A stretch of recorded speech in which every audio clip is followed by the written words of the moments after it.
जय श्री माता जी। समस्त ध्यान यात्रियों को तैयारी करनी है आज की इस यात्रा की। सभी लोग अपने यंत्रों को सुसज्जित कर लें।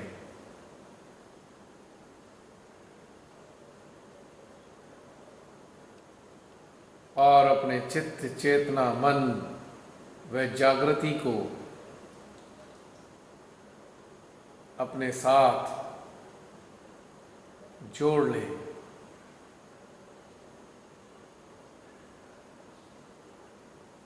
जितनी भी चीज़ें मन मस्तिष्क में चल रही हैं इस क्षण, उनको हटा दें।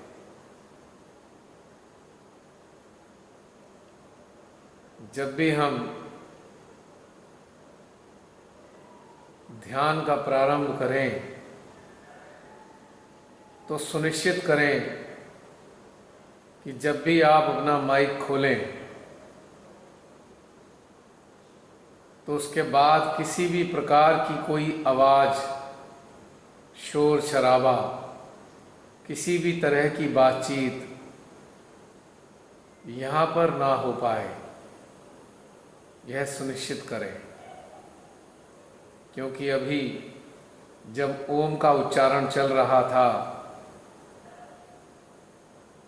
तो कोई इस ध्यान से जुड़ा सहजी अपने घर में बातचीत कर रहा था। ये आपकी सारी बातचीत इसमें रिकॉर्ड हो जाती है। आप लोगों को अटेंटिव रहना चाहिए पूरी तरह। ठीक है, ध्यान आपके घर में ही हो रहा है, पर जब ये शुरुआत होती है तो थोड़ी देर के लिए घर को भूल जाना चाहिए और किसी भी प्रकार का वार्तालाप नहीं करना चाहिए।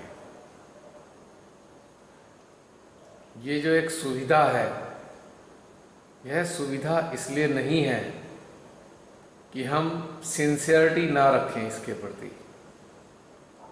जब भी हम ध्यान से जुड़ते हैं तो हम श्री मां से जुड़ते हैं। इस बात का हमेशा याद रखना चाहिए।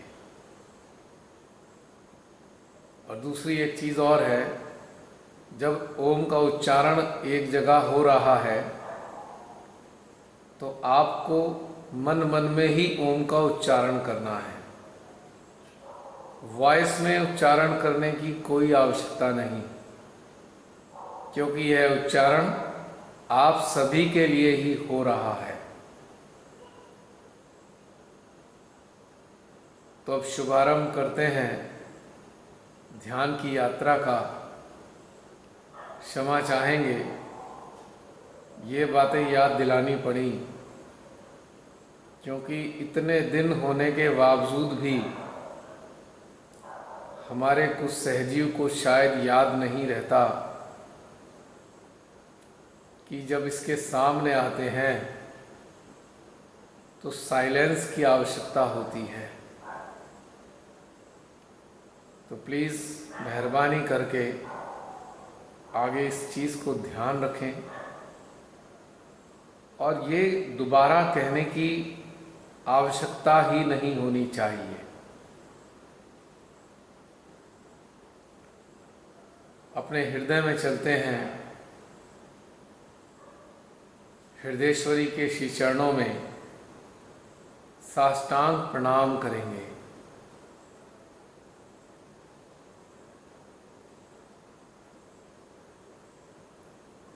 और उनके प्रेम को ऊर्जा के रूप में हम अनुभव करेंगे।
महसूस कर सकते हैं अपने सहस्त्रार व मध्य हृदय में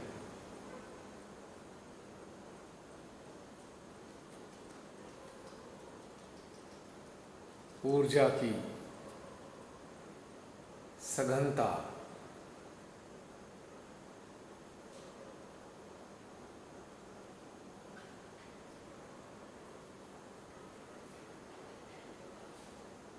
हमसा सहस्त्रार व मध्य हृदय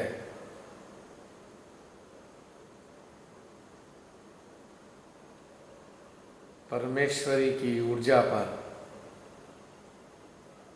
प्रतिक्रिया देकर एक सुंदर आनंददायी खिंचाव उत्पन्न कर रहे हैं।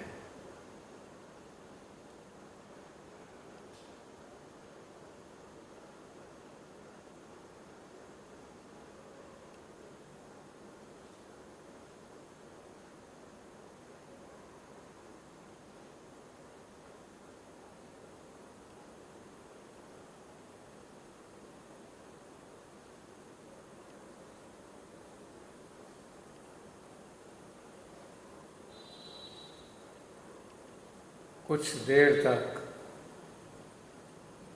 इन तीनों चारों स्थानों पर होने वाले सुखद खिंचावों को हम आत्मसात करेंगे।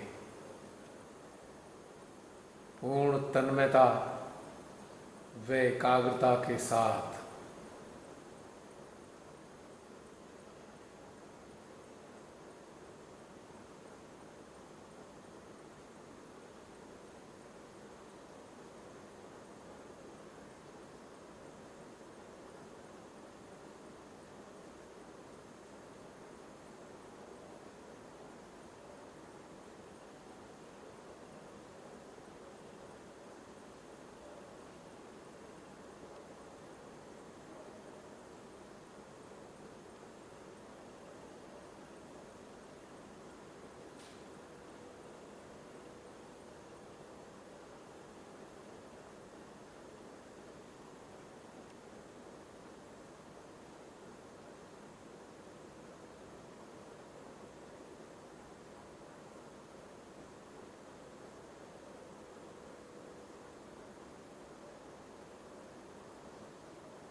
जैसे जैसे हम अपनी चेतना इन सुंदर खिंचावों पर केंद्रित कर रहे हैं, वैसे वैसे खिंचाव और भी ज़्यादा बढ़ते जा रहे हैं।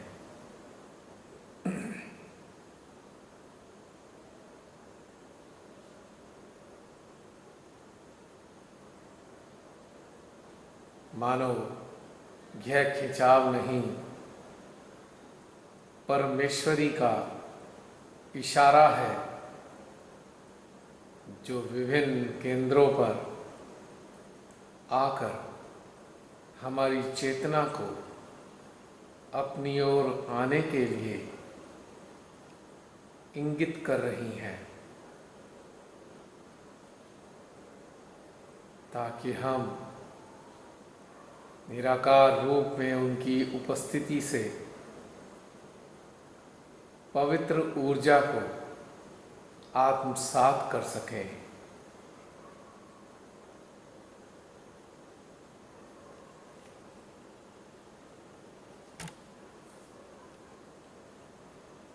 श्री माँ की यही तो मूक वाणी है। विभिन्न प्रकार की ऊर्जाओं के माध्यम से वो हमें अपने पास बुलाती रहती है। यह ऊर्जा संकेत उन्हीं की तो आवाज है।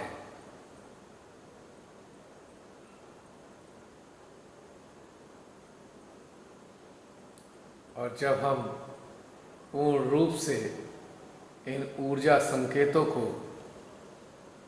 समझते हुए उनकी ओर चलते हैं तो और भी माँ ऊर्जा को बढ़ाकर अपनी प्रसन्नता व्यक्त करती हैं और अपने सानिध्य का हमें पूर्ण अवसर प्रदान करती हैं।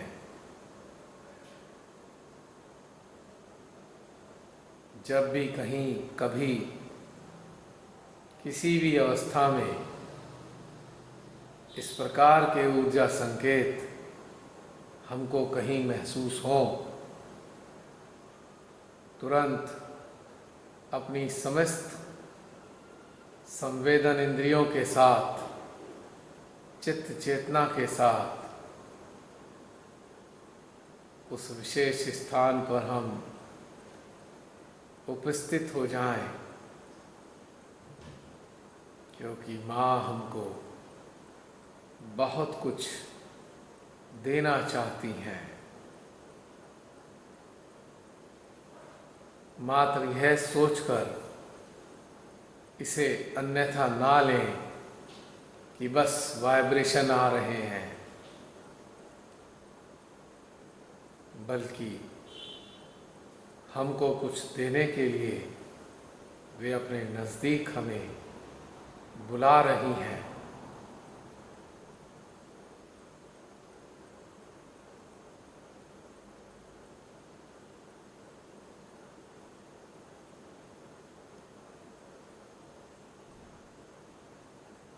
पूरा फोकस अब कुछ देर के लिए हम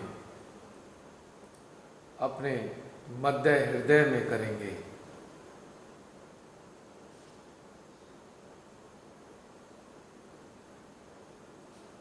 और मध्य हृदय में होने वाली समस्त प्रकार की हलचलों को, वैक्यूम को निरंतर अनुभव करेंगे कुछ देर के लिए।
आप सभी अनुभव कर रहे होंगे, सहस्त्रार से खूब सारी ऊर्जा हमारे मध्य हृदय में समाती जा रही है।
अपनी चेतना को अब हम धीरे धीरे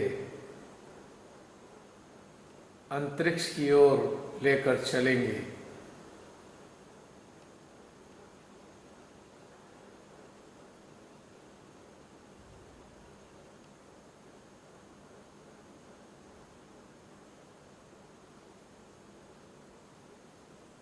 और जहाँ पर भी हमारी चेतना टिक जाए,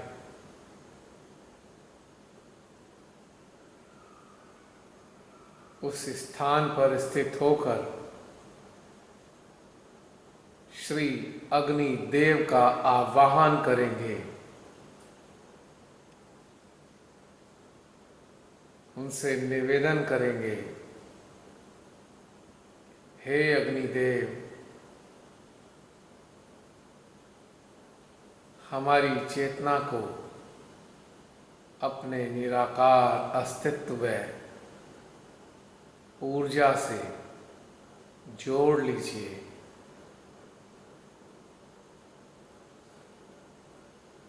आप पूरे ब्रह्मांड में निरंतर विचरण करते रहते हैं।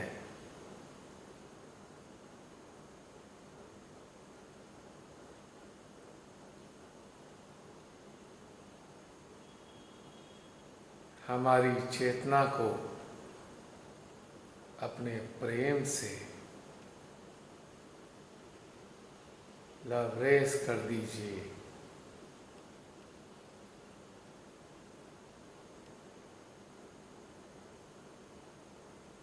एक दो मिनट के लिए हम अंतरिक्ष में ही उनके निराकार अस्तित्व के साथ जुड़ेंगे और अपने हृदय में निरंतर उनका स्मरण करेंगे।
उनसे प्रार्थना करेंगे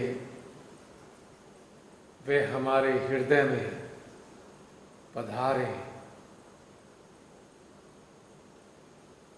अपनी चेतना को भी हम अब उनके साथ अपने हृदय में ले आएंगे और चित्त जागृति व मन को भी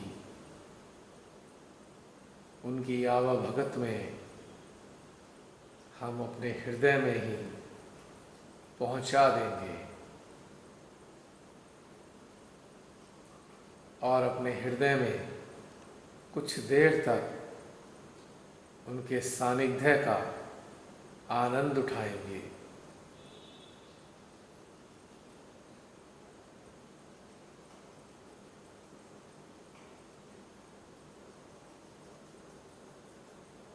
स्मरण निरंतर चलेगा।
अब उनसे प्रार्थना करेंगे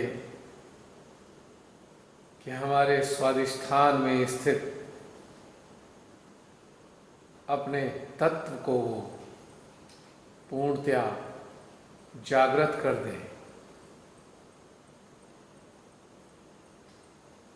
मध्य हृदय से उनकी निराकार ऊर्जा से हम अपने स्वादिष्ठान में स्थित उनके तत्व को, उनके अंश को पोषित करेंगे 1-1.5 मिनट के लिए।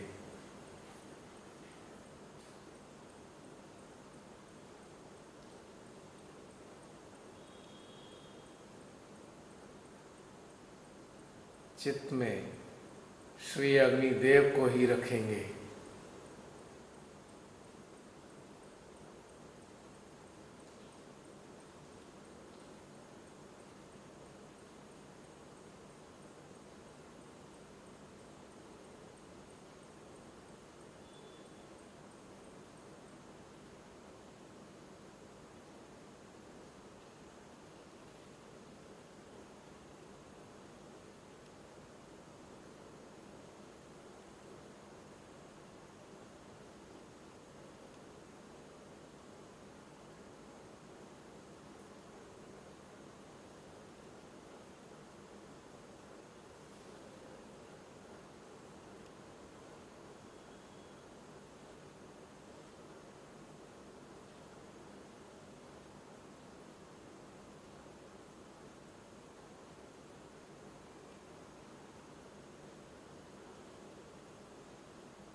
आम जीवन में हमारे अग्नि तत्व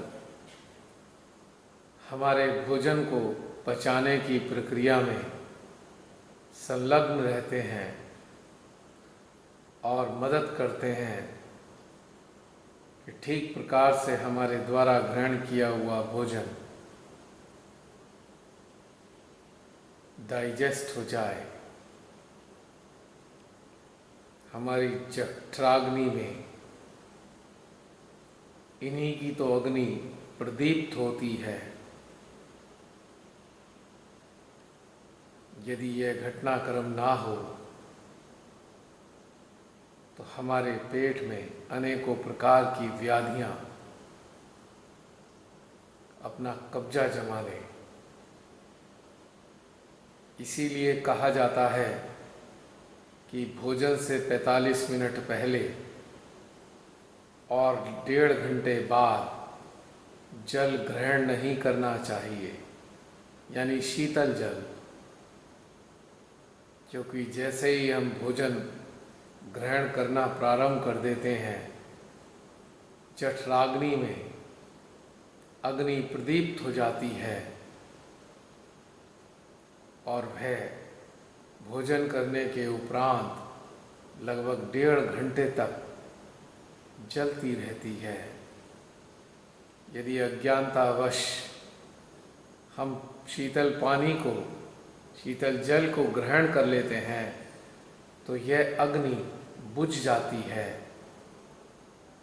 और हमारा भोजन पच नहीं पाता, परिणाम स्वरूप हमको नाभि की अनेकों प्रॉब्लम उत्पन्न होने लगती हैं।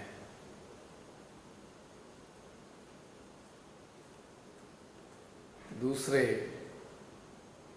अग्नि तत्व हमारी जागृति के बाद तो बहुत ही सारे कार्य करते हैं। आत्म साक्षात्कार प्राप्त होने के बाद जब साधक साधिका निरंतर अभ्यास करते रहते हैं, अपनी आत्मा का जागरण करा लेते हैं, तब यह अग्नि तत्व पूर्ण रूप से जागृत हो जाते हैं और हमारे भीतर में किन्हीं कारणों से आ जाने वाली नकारात्मकताओं को यह जलाकर भस्म कर देते हैं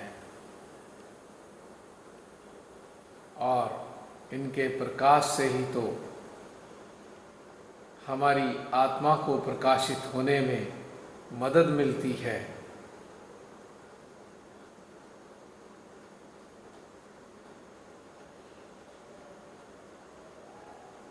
हमारे ही भीतर के कचरे को ये नहीं जलाते, वरन हमारे संपर्क में आने वाले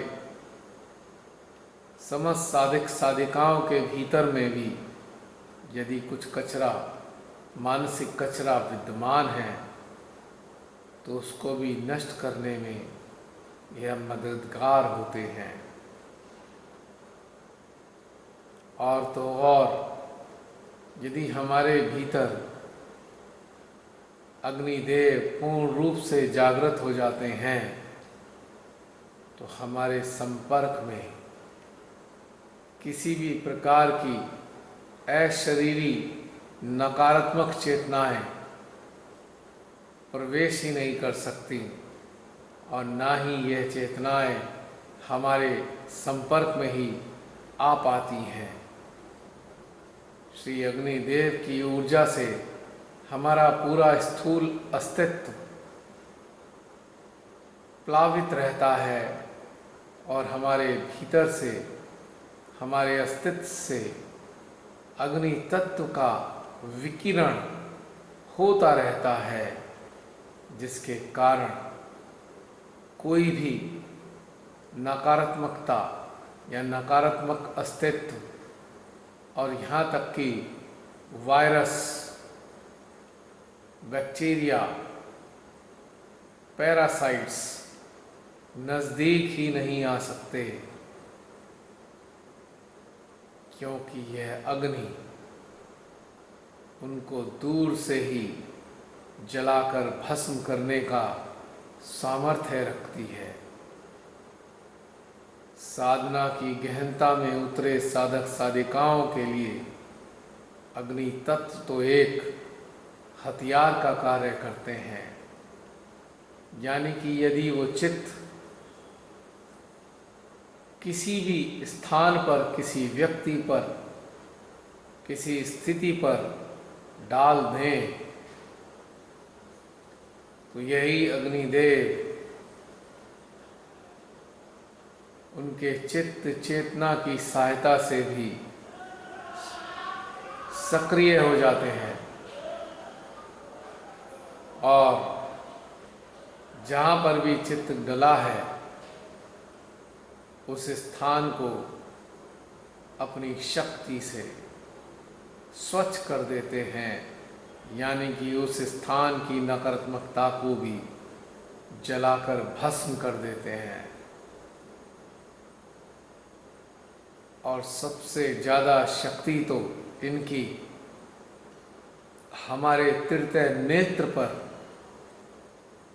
कार्य करती है। जब कोई निर्लिप्त साधक साधिका निर्वाज्य प्रेम से ओतप्रोत चेतना वाले, बिना किसी लोभ लिप्सा के वो जो भी कार्य करते हैं, या किन्हीं असुरी शक्तियों पे या असुरी शक्तियों से प्रभावित मानवों पे कार्य करते हैं, तो तीर्थ नेत्र से यही अग्निदेव श्री कल्कि के साथ जुड़ जाते हैं और ऐसे मानवों के भीतर छुपे हुए दानवों को जलाना प्रारंभ कर देते हैं। यदि हम में से किसी को भी ऐसा प्रतीत होता है कि हमारे भीतर बाएं या दाएं आज्ञा में कुछ नकारात्मक शक्तियां सक्रिय हैं, तब भी आप अपने हृदय में श्री अग्निदेव का स्मरण करके अपने चित्त को अपने बाएं या दाएं आज्ञा में भी रख देंगे और इनकी ऊर्जा को अपने प्रभावित क्षेत्र में प्रवाहित करेंगे, तो निश्चित रूप से आपकी समस्याओं का धीरे धीरे समापन होना प्रारंभ हो जाएगा। किंतु यह तभी होगा जब आप पूर्णतया निर्लिप्त अवस्था में होंगे और आपके हृदय में सबके लिए समान रूप से प्रेम बहता होगा, क्योंकि परमेश्वरी ने यह व्यवस्था की है कि इन शक्तियों का हम दुरुपयोग कभी नहीं कर सकेंगे। बहुत से सहजी अज्ञानता के वशीभूत होकर अपने सांसारिक घटनाक्रमों के कारण इन शक्तियों का दुरुपयोग करते हैं, किंतु यह शक्तियां सांसारिकता के लिए सक्रिय ही नहीं हो पाती, वरन इन शक्तियों का दुरुपयोग करने के एवज में ऐसे सहजियों को सजा भी मिलती है और उनको अनेकों कष्ट भी उठाने पड़ते हैं। हम देखते हैं अनेकों सहजी श्री माँ की अनेकों शक्तियों का दुरुपयोग करते हैं, यानी सांसारिक उपक्रमों में उन शक्तियों का प्रयोग करते रहते हैं जो कि पूर्णतया वर्जित हैं। इन शक्तियों का उपयोग तो केवल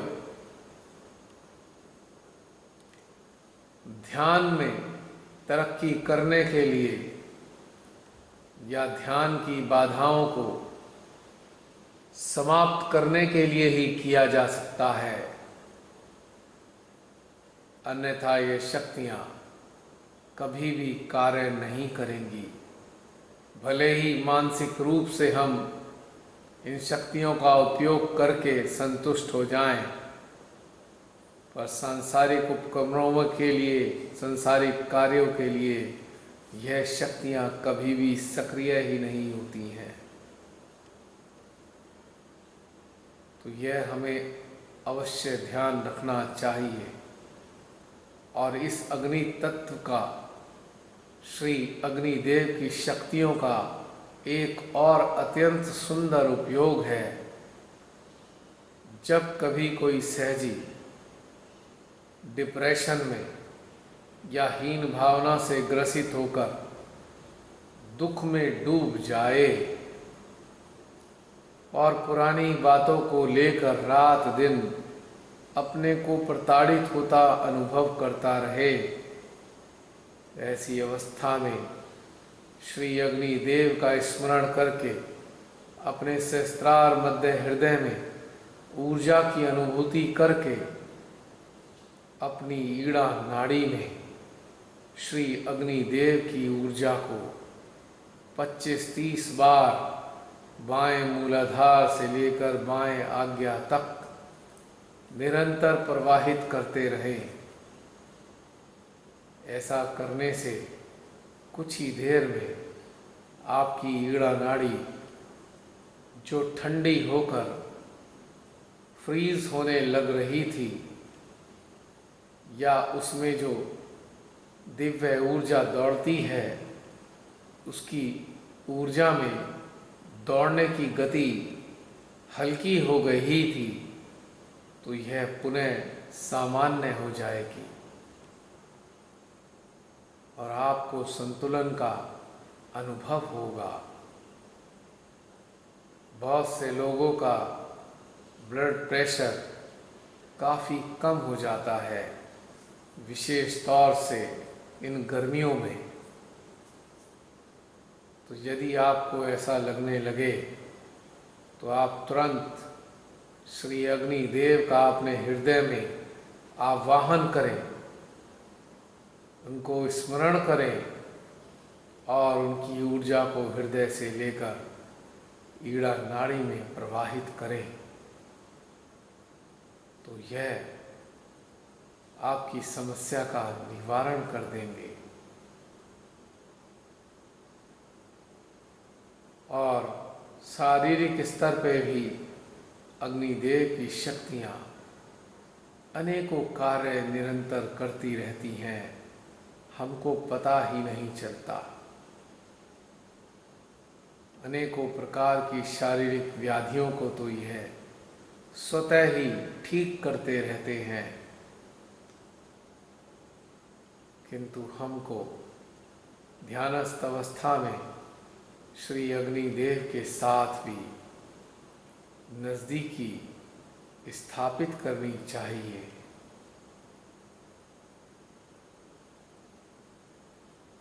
अब 2 मिनट के लिए पुनः श्री अग्निदेव पर अपनी चेतना को फोकस करते हुए अपने हृदय में उनका स्मरण करेंगे।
जब अग्निदेव और उनका तत्व हमारे भीतर सक्रिय हो जाते हैं तो आपका चेहरा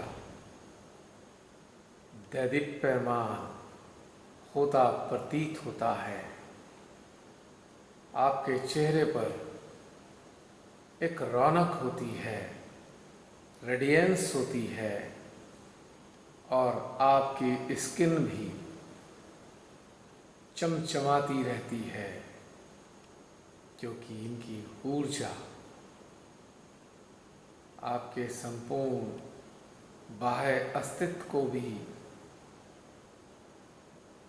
प्रकाशित करती है और आपके शरीर में आसानी से किसी भी प्रकार की एलर्जी हो नहीं पाती, क्योंकि अग्निदेव की शक्ति उस एलर्जी को नष्ट करती रहती है। यदि गलती से कहीं भी किसी भी कारण से इन्फेक्शन लग भी जाता है तो अग्निदेव उस इन्फेक्शन को बिना किसी दवाई के ही स्वतः ही समाप्त कर देते हैं, क्योंकि इनके जागृत होने के बाद आसानी से कोई भी परजीवी, जीवाणु, विषाणु हमारे शरीर पे आसानी से लग ही नहीं सकता। आजकल कोरोना काल चल रहा है और शायद ही कोई ऐसा केस आया हो किसी सहजी को कोरोना हो गया हो।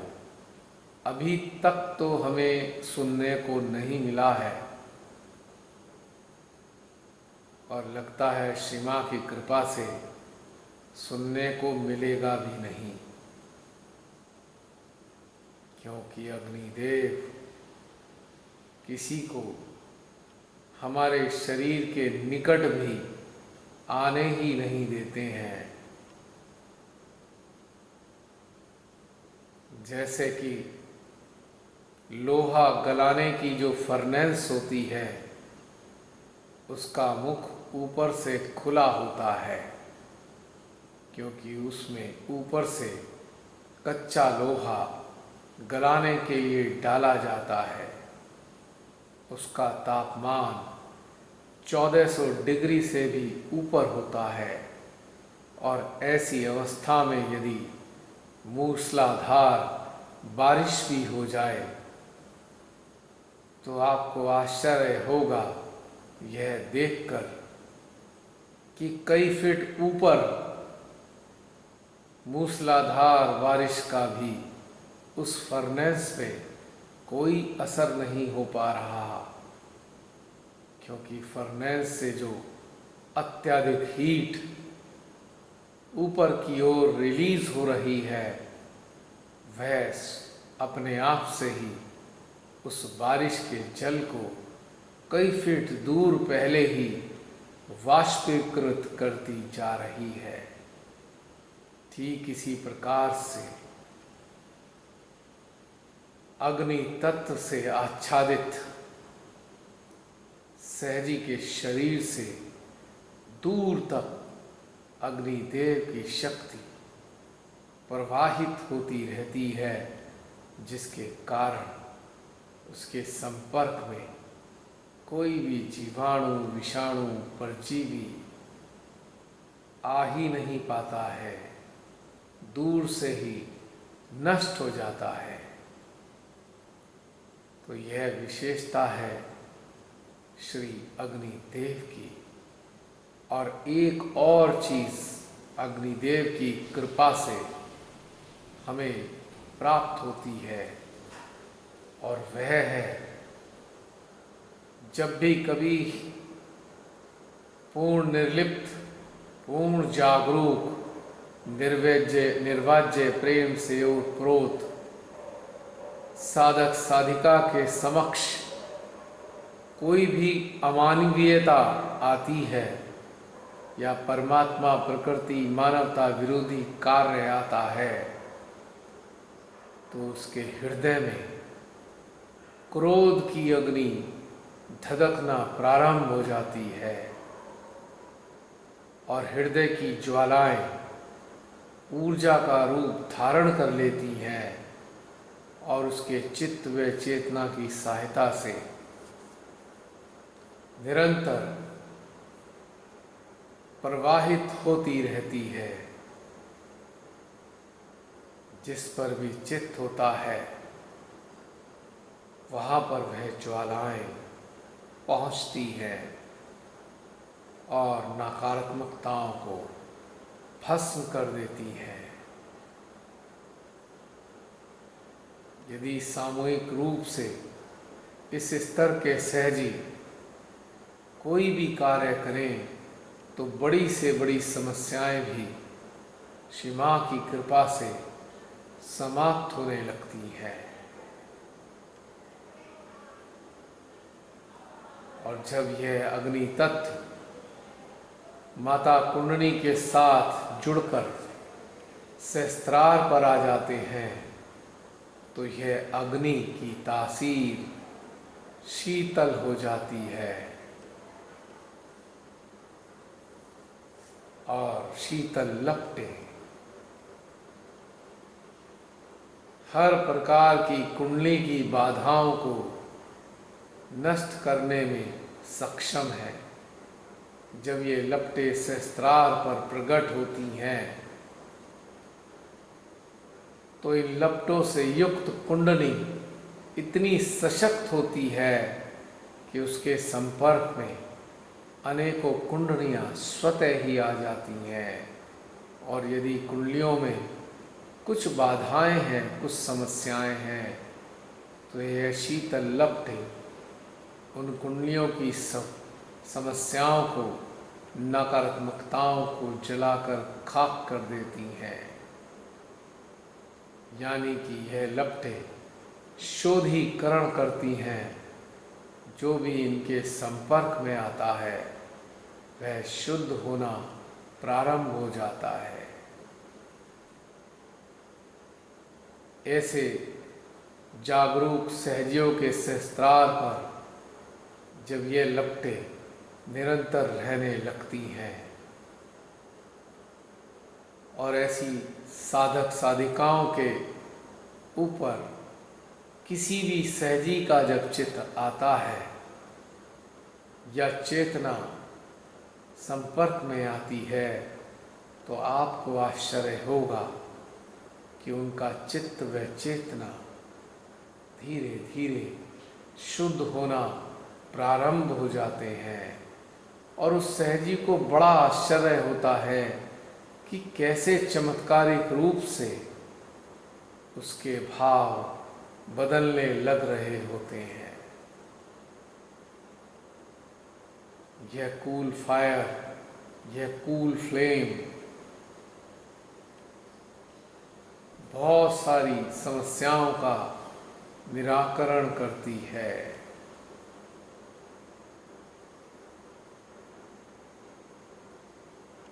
अपने हृदय में हाथ जोड़कर श्री अग्निदेव से निवेदन करेंगे, हे अग्निदेव, हमारे हृदय में निरंतर अपने अस्तित्व को बनाए रखिए। हृदय में स्थित श्री मां के दरबार का अभिन्न अंग बन इस यंत्र के माध्यम से श्री मां के कार्यों को संचालित करने में मदद कीजिए। हे श्री अग्निदेव, आपको कोटि कोटि नमन, आपको कोटि कोटि नमन, आपको कोटि कोटि नमन।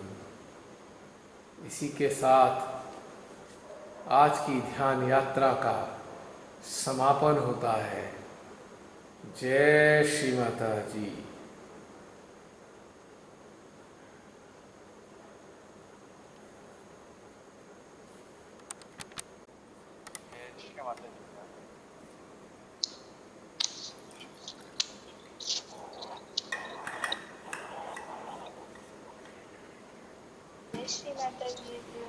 जय श्री माता जी बहन।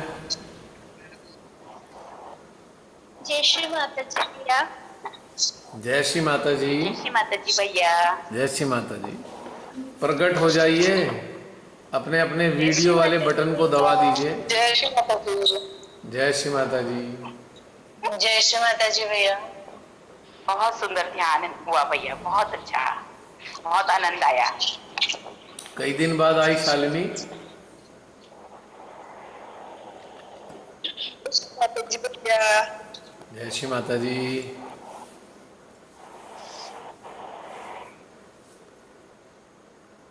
इस चेतना की कामना है आप सबके भीतर अग्निदेव पूर्ण रूप से जागृत हो जाएं।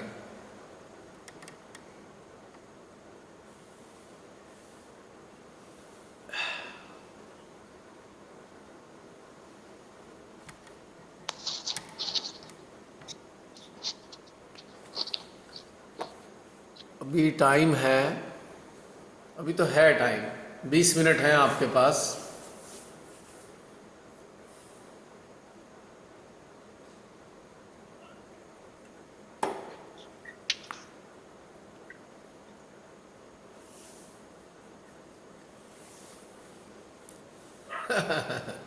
ध्यान का ही आनंद आ रहा है लगता है, आँख खोलने की इच्छा नहीं हो रही।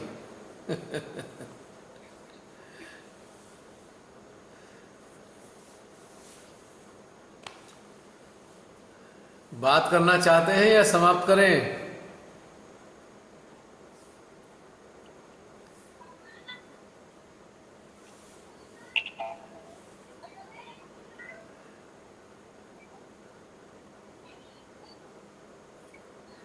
लगता है अच्छी दोस्ती कर लेंगे आप अग्निदेव के साथ।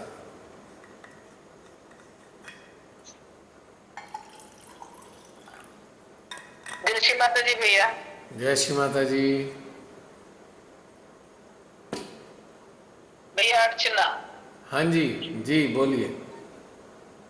भैया भैया एक जो आज अलग हुआ वो एक मेरे साथ ये हुआ कि आज मेरे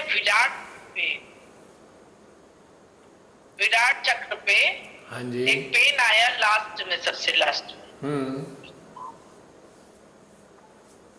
ठीक है, कोई होगा कारण, अटेंशन गया होगा कहीं। जब भी ये पेन वगैरह जलन चुभन आते हैं तो हमारे अटेंशन के कारण आते हैं। हमारा अटेंशन कहीं चला जाता है, उसकी प्रतिक्रिया हमारे अंदर आती है, इससे ज़्यादा कुछ नहीं है। आप गौर करेंगे तो आपको पता लग जाएगा कहाँ गया था चित्त। और यदि हमारा चित्त सीमा के साथ बना रहता है निरंतर, या देवी देवताओं के साथ बना रहता है, तो कोई नकारात्मक चिन्ह प्रकट नहीं होते हैं। हमेशा सकारात्मक संकेत ही हमें महसूस होंगे। बस ये बात गांठ बांध लीजिए। आपने जब आपने कहा एकादश रुद्र, तो उसमें हलचल हुई। जो जो चक बोल रहे थे उसमें सब में हलचल महसूस हो रही थी। बस लास्ट में जब ध्यान खत्म हुआ है तब एक यहाँ पे विराट एकदम से दर्द आया। ऐसा है बहन, आपने गौर नहीं किया होगा ना चित्त गया कहाँ। इन देवी देवताओं पर जब हम चित्त रखते हैं तो कोई भी नकारात्मक चिन्ह नहीं आते हैं, प्रकट नहीं होते हैं साइन। गौर करना चाहिए तभी पता लगेगा। हमारे बहुत से सहजी मिस कर देते हैं कि अटेंशन गया कहाँ। अटेंशन को पकड़ के रखेंगे तो बहुत सारी चीज़ें पता लग जाएंगी। यदि नहीं पकड़ेंगे तो बस ऐसे ही लगेगा कि ये क्या हुआ, क्यों हुआ, समझ नहीं आएगा। अब चित्त कहाँ जाएगा आप ही लोग जानते हैं ना, चित्त गया कहाँ, उसी के कारण प्रतिक्रिया आई है नकारात्मक।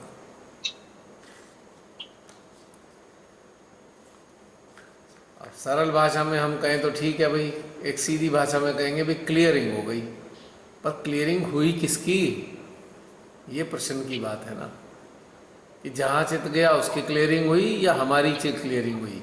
और ये डिसाइड आप ही कर सकते हैं, क्योंकि आप ही जानते हैं चित्त कहाँ गया आपका।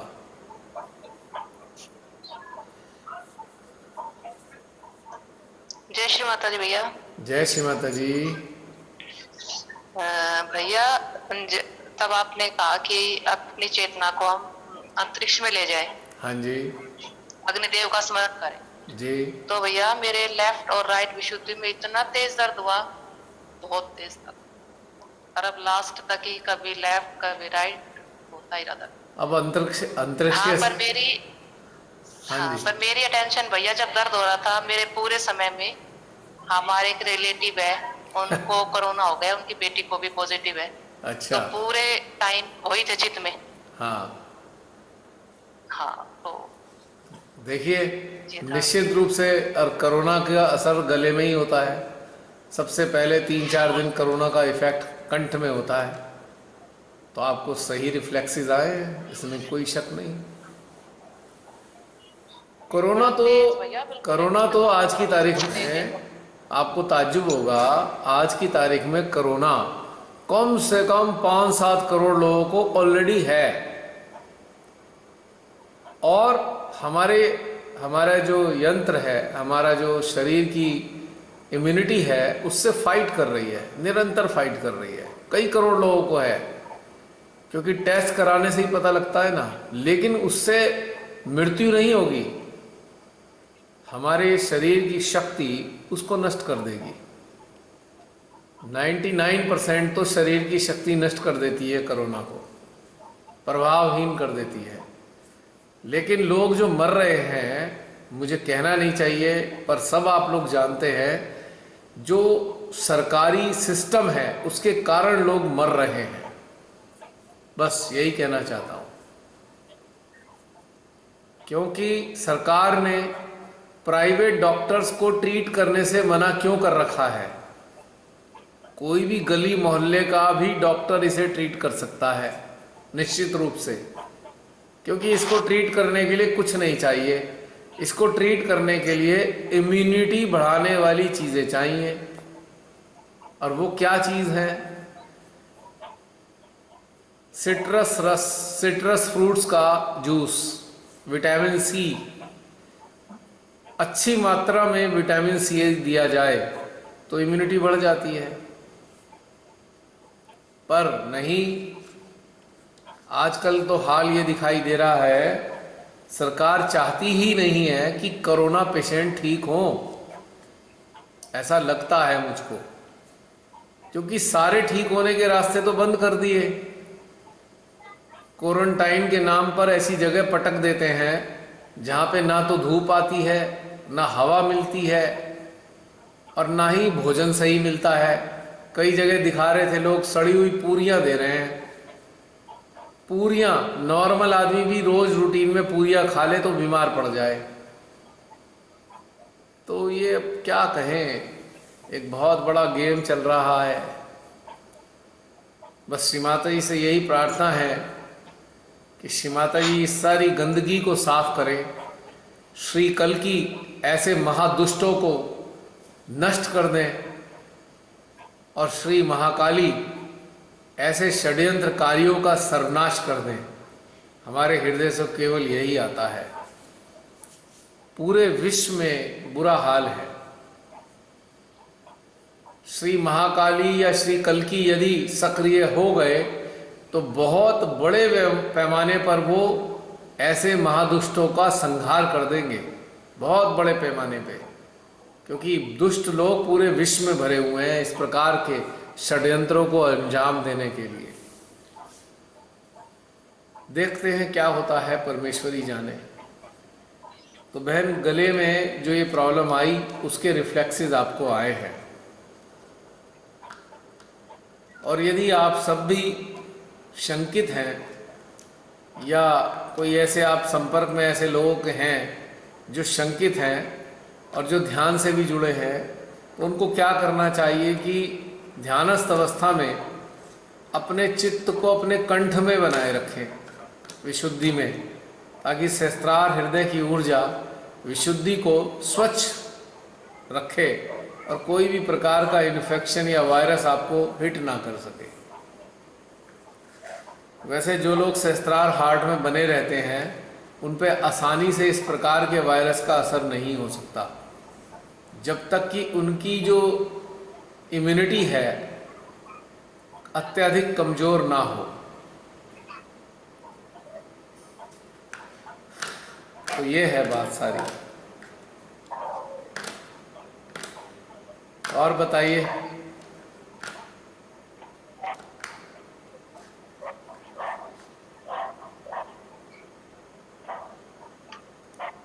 और कोई कुछ कहना चाहते हैं? 11 मिनट, 11 मिनट्स मौज रह गए हैं अभी।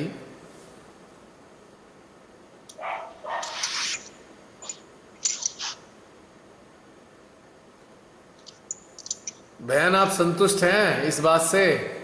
आपने पूछा था।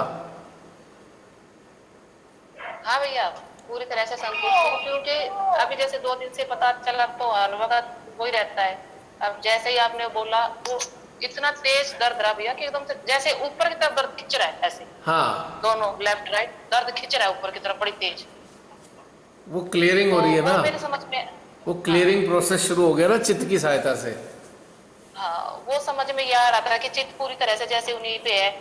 तो जैसे कल उनकी बेटी का भी फिर आ गया, पॉजिटिव आ गया। जी वो घर में ही है, दोनों पापा बेटी अपने घर में अलग रूम में रहते हैं।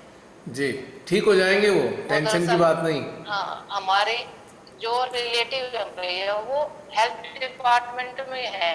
अच्छा, तो उनके जो बिहार से लोग आए थे, हाँ जो हाँ, बिहार से लोग आए थे ना, उनकी वहां पे ड्यूटी लगी थी। अच्छा। तो उनसे शायद हो गया। हाँ, देखिए बिहार से अब जा रहे हैं ना, इधर से दिल्ली से पता नहीं गए थे या आए थे, तब उनकी वहां पे ड्यूटी लगी थी, तभी से उनकी तबीयत खराब चल रही थी।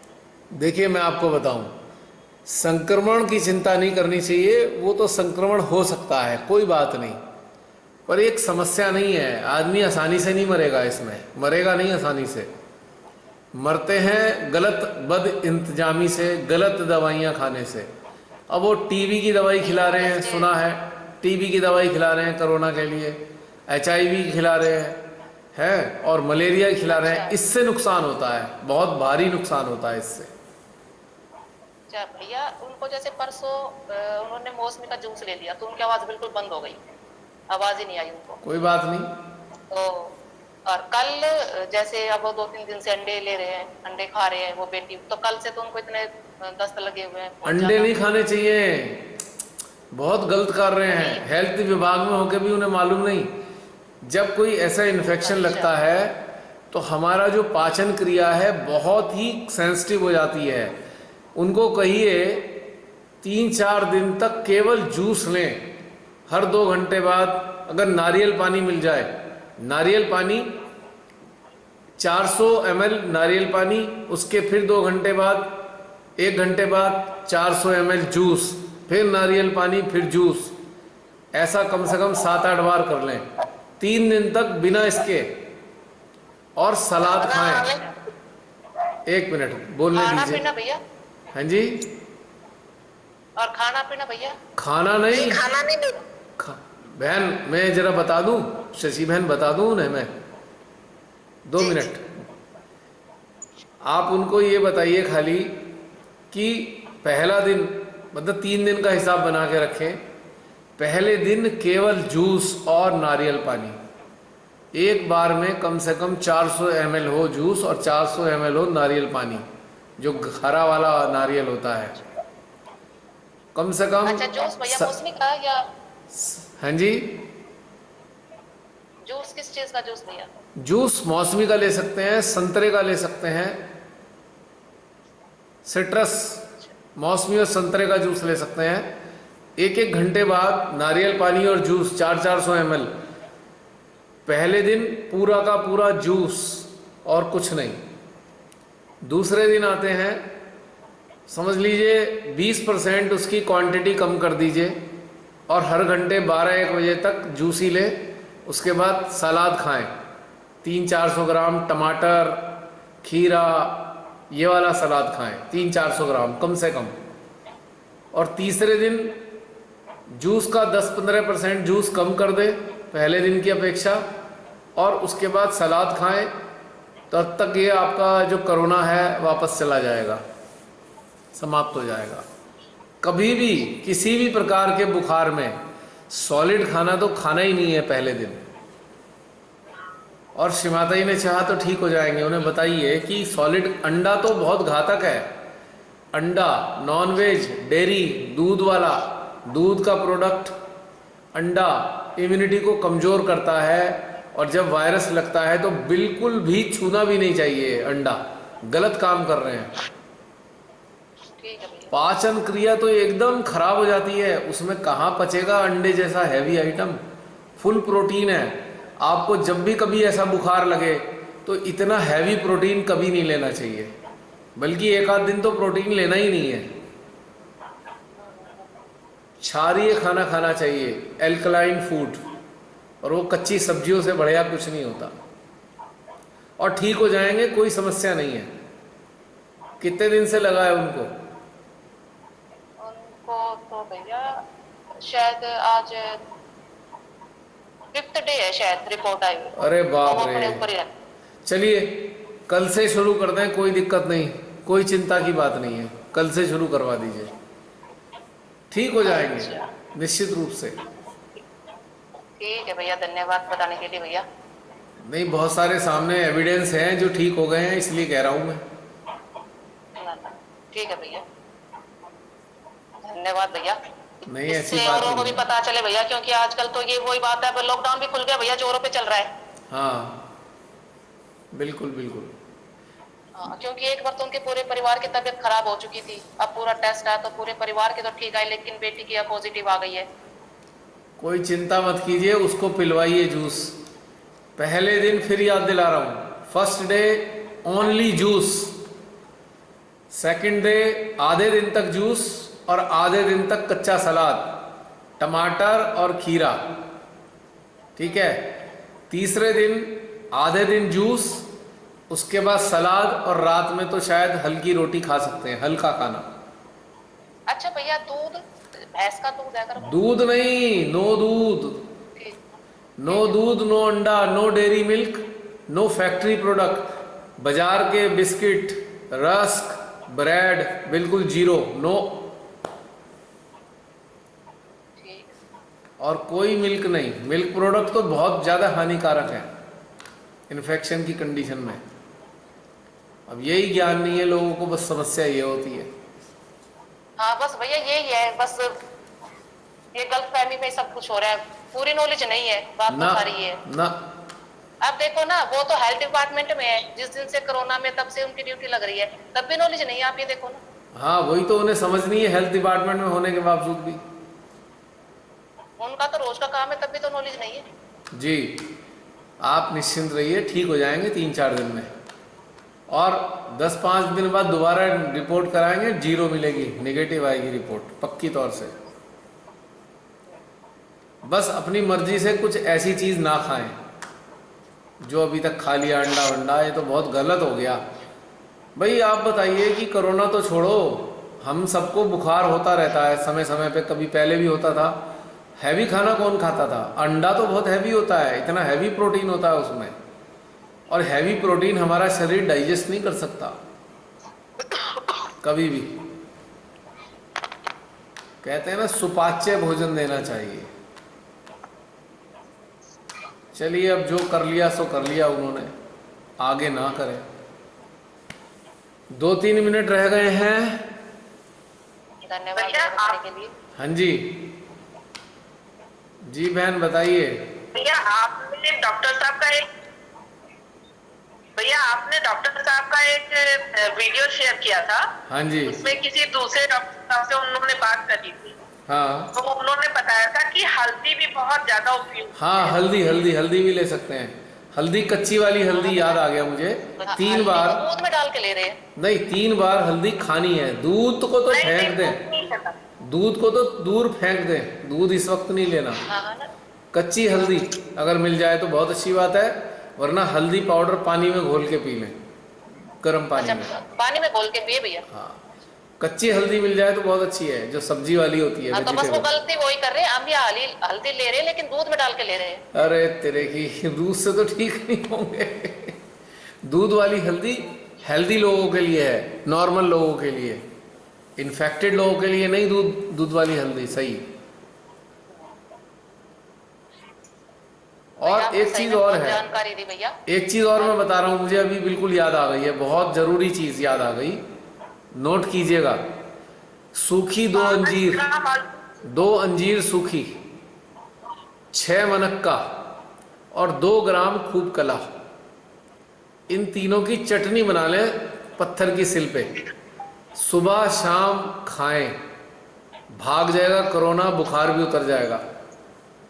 मनक्खा, अंजीरी और खूब कला, एक चौलाई जैसी आती है, खूब कला होती है, पंसारी के मिल जाएगी। खूब कला। हाँ जी, अच्छा। 2 ग्राम, 6 मनक्का, 2 ग्राम खूब कला और 2 अंजीर सूखी, उनको अच्छे से सिल पर हल्का सा पानी लगा के चटनी बनाएं और सुबह और शाम दोनों टाइम खाएं। बड़ी ताकतवर चीज़ है, अच्छे अच्छे वायरस भाग जाते हैं इससे। बैक्टीरिया इतना खतरनाक होता है, उसका टाइफाइड का, वो भी मर जाता है इससे। ये बड़ी सही चीज़ है। अभी पिछले दिनों किसी को कोरोना का असर हो गया था। भैया तीसरी चीज क्या होता है? हाँ जी, क्या बोल रहे हैं? क्या कहा आपने? भैया 2 चीजें, अंजीर, मुनक्का और तीसरी चीज खूब कला। खूब कला, ये सरसों जैसी होती है, खूब कला।